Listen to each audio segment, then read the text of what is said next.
mais uma entrega noturna, algo que já tinha feito dezenas de vezes antes. A carga era leve, o destino, não tão distante, e o dinheiro, suficiente para justificar o turno extra. Eu tinha decidido aceitar aquele serviço de última hora para pagar algumas contas pendentes. Sempre gostei do silêncio da estrada à noite, mas, por algum motivo, naquela viagem, a solidão parecia mais pesada. A rodovia era um caminho estreito e pouco movimentado, cortando uma área desolada, com campos vazios que se estendiam até onde a vista alcançava. O relógio no painel marcava pouco depois das 11 da noite, e a lua, escondida entre as nuvens, mal iluminava o horizonte. Apenas os faróis do meu caminhão rompiam a escuridão, projetando sombras longas e distorcidas que pareciam se mover sozinhas. Conforme avançava, a sensação de desconforto começou a crescer. Não era medo exatamente, pelo menos não ainda, mas uma inquietação difícil de explicar. Era como se algo, ou alguém, estivesse me observando. Eu olhei pelo retrovisor algumas vezes, mas, claro, a estrada atrás estava tão vazia quanto a frente. Por algum motivo, eu liguei o rádio, na tentativa de afastar aquele clima estranho. Sintonizei algumas estações de música, mas o sinal estava fraco e cheio de estática. Suspirei e desliguei o aparelho. O silêncio voltou, mas agora parecia ainda mais denso. Algo naquela noite não estava certo, mas eu tentei me convencer de que era só cansaço. Afinal, quanto mais longe eu ia, mais a estrada parecia querer me engolir. Foi quando ouvi pela primeira vez um som estranho, algo que não fazia sentido para aquela hora ou lugar. Parecia distante, mas o suficiente para me fazer prender a respiração por um instante. Era como um metal rangendo, algo pesado sendo arrastado pelo asfalto, seguido por um eco baixo e ritmado. Olhei para o retrovisor novamente, esperando ver algo que justificasse aquele barulho. Mas tudo que eu vi foi a escuridão. Nem mesmo as luzes de outro veículo apareciam no horizonte. Meu primeiro pensamento foi que era minha imaginação pregando peças, ou talvez o som estivesse vindo de algum animal próximo à estrada.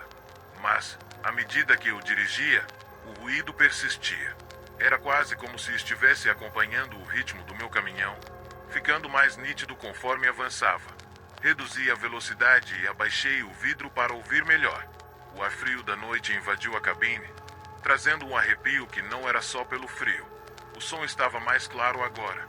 Rangido, eco, e algo que parecia vozes. Não palavras completas, mas sussurros indistintos, como se várias pessoas falassem ao mesmo tempo, em uma língua que eu não conseguia entender. Eu considerei parar o caminhão, mas um instinto profundo, ou talvez puro medo, me disse para continuar. Acelerei um pouco, tentando deixar aquele som para trás, mas ele parecia insistente, como se grudasse na cabine, no asfalto, ou, pior ainda, na minha mente. Foi então que notei algo estranho no painel. O ponteiro do marcador de combustível começou a oscilar de forma errática, mesmo com o tanque quase cheio antes de sair.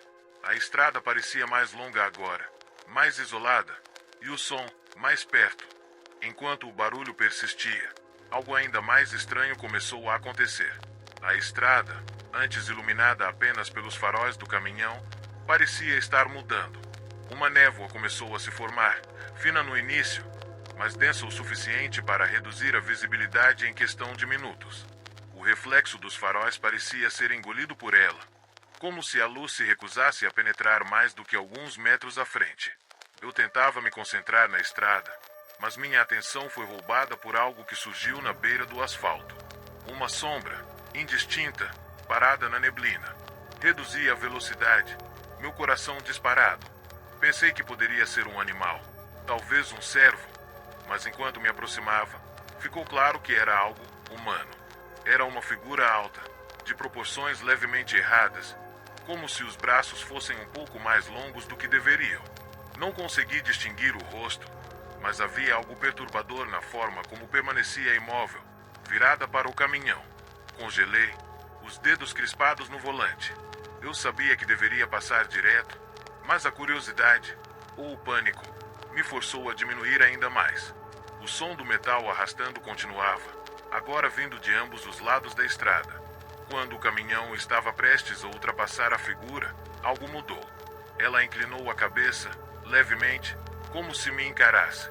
Eu senti uma onda de frio me atravessar, e minha visão ficou turva por um momento. Pisquei, e quando olhei novamente, não havia mais nada ali.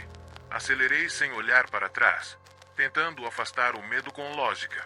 Mas não importava o que eu dissesse a mim mesmo, a sensação de estar sendo observado não me deixava. Foi quando o rádio, até então estático, ligou sozinho. Minutos depois de deixar a figura para trás, algo ainda mais desconcertante aconteceu. A névoa parecia se tornar quase sólida, cercando o caminhão como se estivesse viva. Eu tinha a sensação de que a estrada não estava mais onde deveria estar. Os reflexos do asfalto haviam desaparecido, e a luz dos faróis apenas revelava um vazio cinzento à frente. Foi quando vi luzes piscando no retrovisor. Faróis. Outro caminhão, vindo rápido, mas não em uma estrada paralela.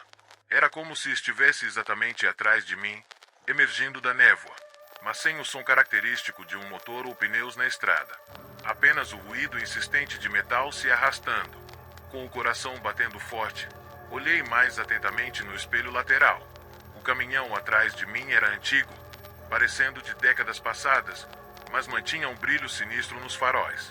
Sua cabine estava escura, e por mais que eu tentasse, não conseguia ver quem estava dirigindo.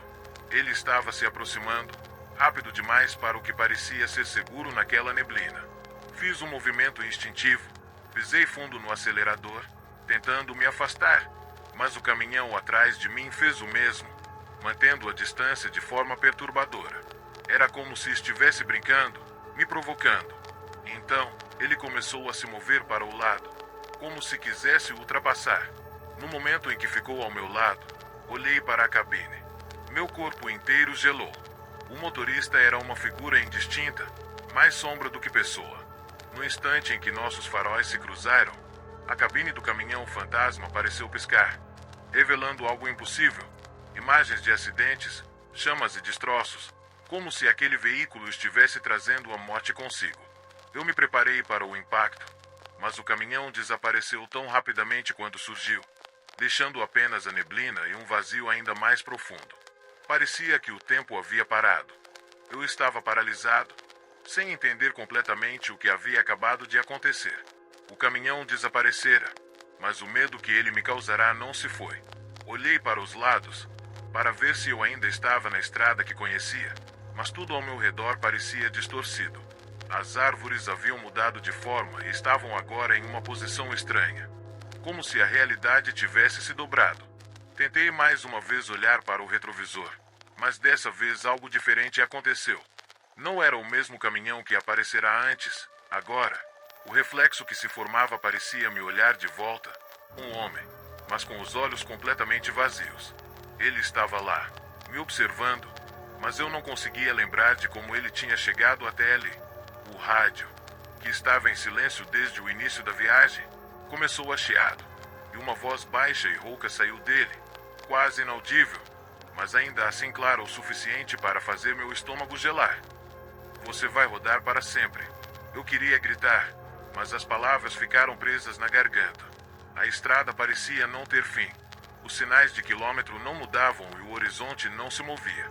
Eu não estava mais certo de onde estava, nem de quando. Eu sabia apenas que, de alguma forma, eu nunca mais sairia dali.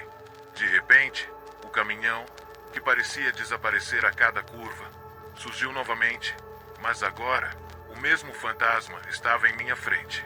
Não era mais uma sombra vaga, era um espectro, um reflexo de algo que jamais deveria ter existido. Ele avançou, e com o choque, tudo se apagou.